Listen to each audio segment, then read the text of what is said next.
Il est certains lieux sur la terre où le progrès de la civilisation ne se fait pas sentir et où la fièvre du siècle est tenue en échec. Dans ces lieux privilégiés, on a toujours le temps, toujours la disponibilité pour les réalités de la vie. Ces réalités ne sont pas éliminées par les turbulences d'une société avide d'argent et de plaisir. Tant qu'il y a des adeptes sur Terre, la Terre doit leur garantir des lieux de retraite.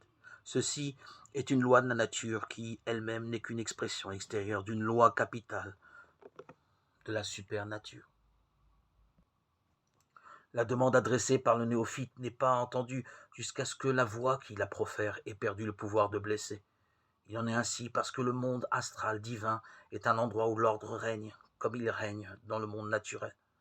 Sans doute, le centre et la circonférence existent toujours, comme ils existent dans la nature. Au centre, tout près du cœur de la vie, sur n'importe quel plan réside le savoir.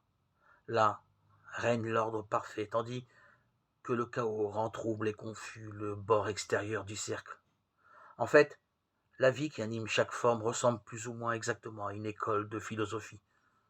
On y voit toujours les dévots du savoir qui oublient leur propre vie, dans leur poursuite de la connaissance, du savoir. On y voit toujours aussi la foule des agités qui vont et viennent. De cela, il est aussi aisé de leur enseigner la philosophie que de manger de la crème à la fourchette. Le même état de choses existe dans le monde superastral et l'adepte y jouit d'une retraite encore plus cachée et plus profonde.